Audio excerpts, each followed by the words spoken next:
Wattaba'u ma tatlu syayatinu ala mulki Sulaiman.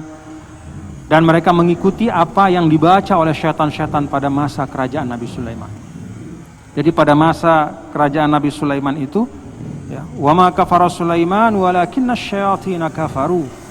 Dan Sulaiman, wa ma kafara, dan tidaklah kufur Sulaiman alaihi salam karena beliau seorang nabi, walakinna syayatina kafaru, tetapi setan-setan itulah yang kafir. Yu'allimuna an-nasa as-sihra. Mereka mengajarkan manusia sihir. Siapa mereka ini? Nah, ini para ulama punya dua pandangan. Yang pertama Yahudi, karena memang orang Yahudi itu suka sekali sama sihir. Ya. Jadi kalau ada orang Muslim itu suka sihir, itu dia bukan berimam kepada Rasul Shallallahu Alaihi Wasallam itu, ya, tapi dia berimamnya kepada orang Yahudi. Ya. Dibuang kitab suci, diambil buku-buku sihir.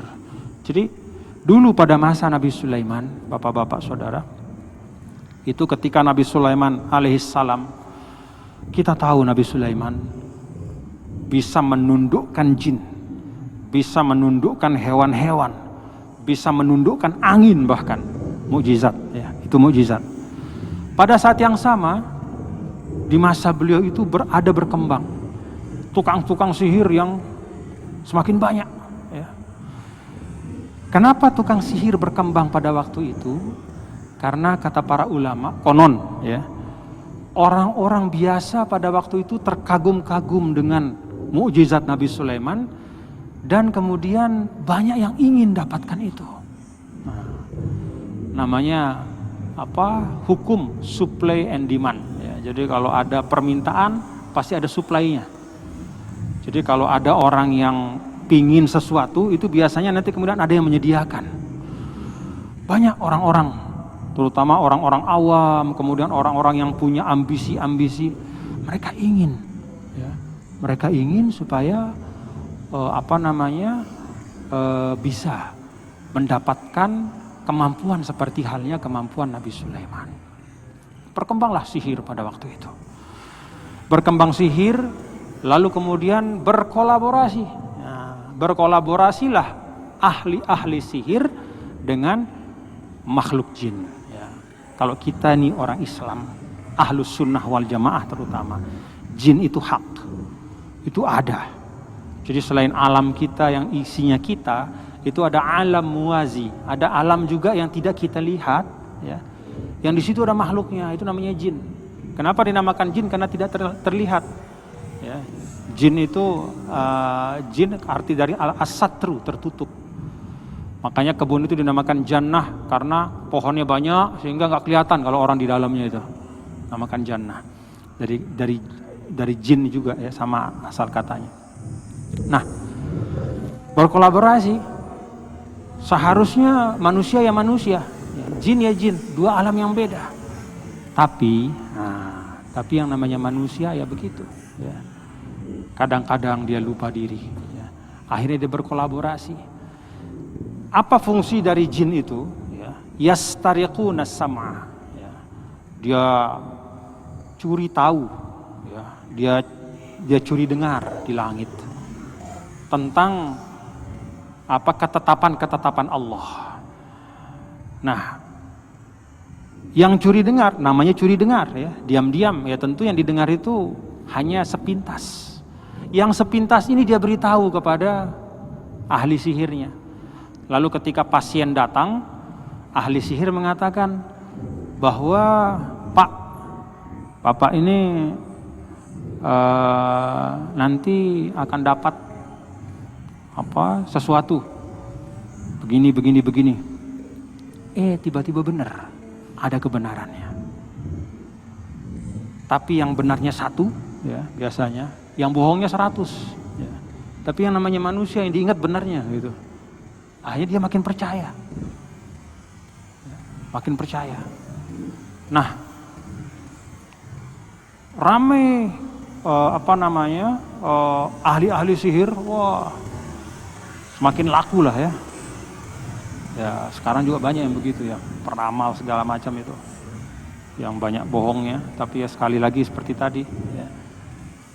Ketika dia ngomong ada satu yang benar, yang satu diingat. Akhirnya dibilang, wah ini hebat. Ya, padahal bohongnya lebih banyak. Karena tadi dia hanya mendapatkan curi dengar. Nah, ketika sudah ramai itu kemudian mulailah dibuat buku-buku sihir itu. Ya. Dibuatlah buku-buku sihir, ditulis, dicatat. Jadilah kemudian ada Taurat, ada buku-buku sihir. Nah, cilakanya orang-orang zaman itu, ya, zaman Nabi Sulaiman, Tauratnya dibuang. Yang dibaca dan diamalkan itu kitab-kitab sihir itu. Maka di sini Allah sampaikan, wattaba'u ma tatlus syayatin ala mulki Sulaiman. Apa kata para ahli sihir itu kepada masyarakat untuk mempromosikan ilmu-ilmunya itu? Inilah bapak-bapak, ilmunya Sulaiman itu ini. Jadi kalau ingin seperti Sulaiman, baca buku ini, amalkan ini. Sampai akhirnya pada masa Nabi kita, Nabi besar Muhammad SAW, ketika Rasulullah menceritakan tentang Nabi Sulaiman, orang-orang Yahudi mengatakan, Sulaiman itu kan bukan Nabi, dia kan ahli sihir. Nah, karena memang ada anggapan di antara mereka itu, termakan. Nah ini Al-Quran meluruskan. Wama kafara Sulaiman. Kehebatan Nabi Sulaiman itu mukjizat, bukan merupakan sihir. Nah kalau kita sekali lagi tadi ya, bahwa sihir itu ya, sebagaimana jin itu, sihir itu bagi kita itu hak, kejadian, dan ada hakikatnya. Ya. Apa sih sihir itu bapak-bapak, ibu, saudara? Ya. Sihir itu kalau dari bahasa, ya, yu'allimunan nasa sihra. Ya. Mereka mengajarkan sihir. Sihir itu apa? Sihir itu secara bahasa ada makna di situ al-khafa, sesuatu yang tersembunyi. Ada makna al-khida, tipuan. Ada makna at-talbis, manipulasi. Dan ada makna at-tagyir, merubah. Jadi sihir itu adalah sesuatu yang sifatnya menipu daya, memanipulasi, ya, dengan sebab yang tersembunyi, dan juga bisa berupa perubahan, ya, merubah sesuatu menjadi sesuatu yang lain.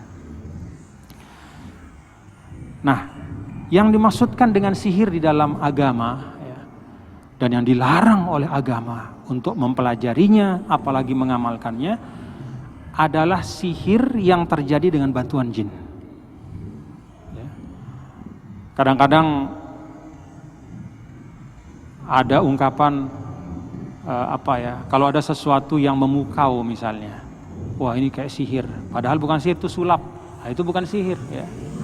Jadi kalau yang mengandalkan kecepatan tangan atau menggunakan alat teknologi itu bukan sihir, itu sulap namanya. Tukang sulap misalnya tiba-tiba ada dipotong badannya, oh pisah dia, oh ternyata ada orang di situ. Ya, dibuatkan rongga di kotak itu sehingga walaupun dipotong tapi sudah ada sembunyi di situ orang. Jadi kaki yang di sini sama di sini tuh orangnya beda gitu karena ada ruang yang disembunyikan. Itu bukan sihir, itu namanya sulap. Jadi kalau kecepatan tangan, ya, kemudian menggunakan bantuan teknologi, itu bukan sihir, itu sulap. Yang namanya sihir itu bantuan jin, setan. Kejadian nggak kejadian? Apakah ada hakikatnya? Ada. Mana buktinya? Ayat ini. Ya. Yu'allimunan nasa sihra. Mereka mengajarkan sihir. Kalau sihir itu tidak ada, tidak mungkin turun atau diminta kita untuk berlindung. Wa min syarrin naffatsati fil uqad. Itu surah Al-Falaq yang disebut dengan Al-Mu'awwizatain. Satu dari dua surah yang diamalkan untuk mencegah sihir. Selain Qul a'udzu birabbin nas, itu Qul a'udzu birabbil falaq. Jadi ayat wa min syarrin naffatsati fil uqad itu menunjukkan sihir itu ada. Nyata, real, konkret. Bahkan dalam sebuah hadis Rasulullah SAW menyampaikan, ijtanibu as-sab'a al-mubiqat. Jauhi 7 macam yang membinasakan.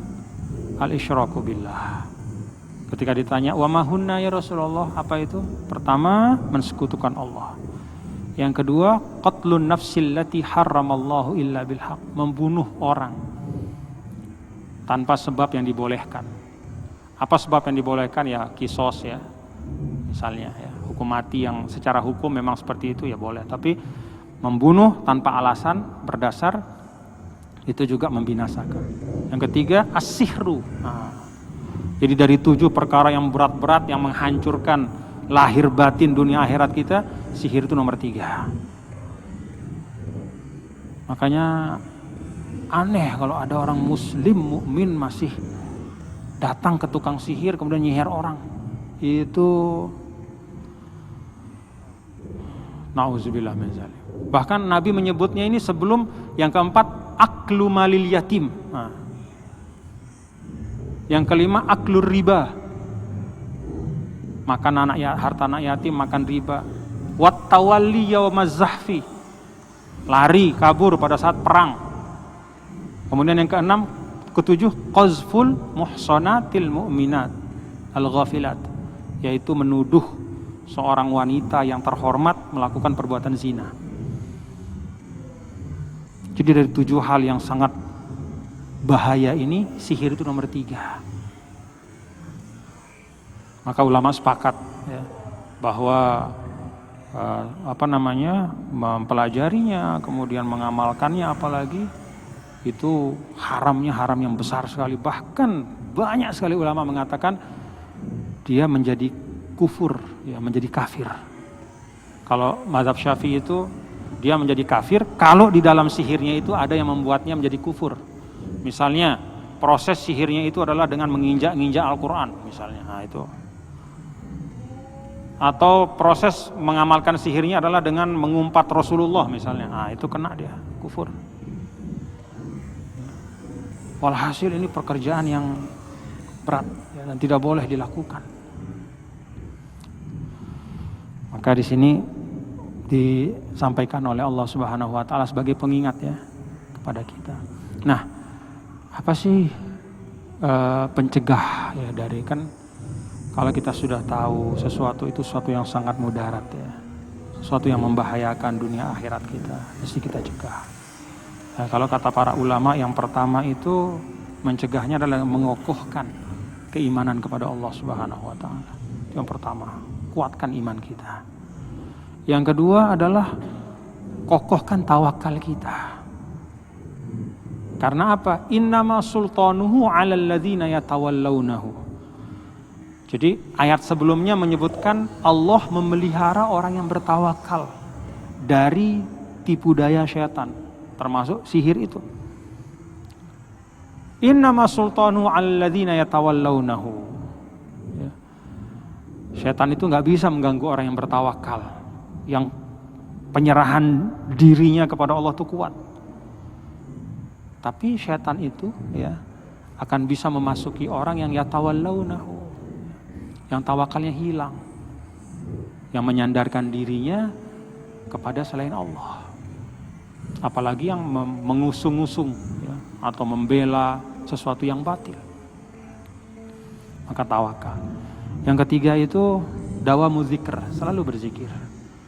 Yang keempat, ini yang sering kita amalkan ya, kalau diajarkan oleh guru-guru kita, qiraat ayatil kursi, membaca ayat kursi. Terus baca ayat kursi, baca saja. Itu pencegah dari sihir.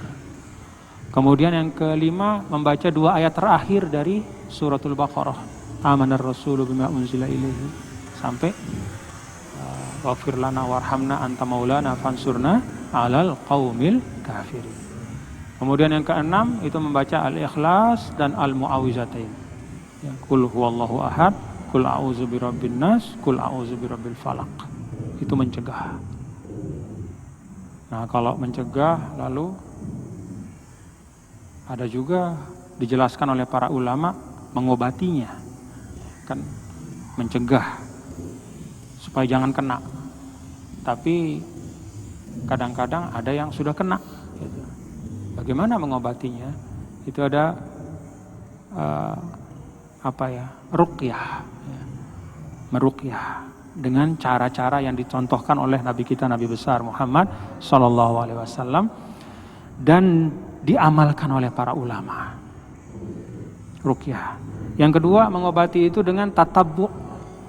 Tatabbu itu artinya mencari tahu sihir itu dan mengejarnya sampai bisa dikeluarin. Bisa dikeluarkan dari badan orang yang kena sihir itu. Bagaimana cara tatabbu ini? Doa terus sampai kemudian Allah takdirkan untuk bisa tahu tempatnya dan bisa dikeluarkan. Kalau merasa doanya kurang manjur, minta orang yang soleh untuk berdoa. Kemudian ada juga diajarkan oleh Rasulullah SAW, man tasobbaha kulla yaumin bisabi ajawatin lam yamassahu fi dzalikal yaumi summun wala sihrun. Pagi-pagi makan korma 7 biji ajwa. Nah, ini memang gak banyak ya. Kalau ada bagus. Makan korma ajwa 7 biji untuk mengobati ya, untuk menghilangkan sihir itu. Nah, bapak-bapak, saudara-saudara sekalian, sihir itu kolaborasi antara manusia dengan syaitan. Para ulama ya menyampaikan syaitan itu kan makhluk jin. Jin itu tercipta dari api. Api itu api itu kan pelepasan energi. Ya. Jadi, ya, kata para ulama, karena jin itu dari api yang merupakan pelepasan energi, maka dia butuh energi dari materi yang ada. Makanannya itu energi itu. Apa energi itu, bapak-bapak, saudara-saudara sekalian? Contoh, ya. Kalau kita berbuat maksiat, ya, maka fisik kita mungkin sama saja, ya. Jasad kita sama saja, mungkin tidak sakit juga. Tapi pada saat berbuat maksiat itu kita melepaskan energi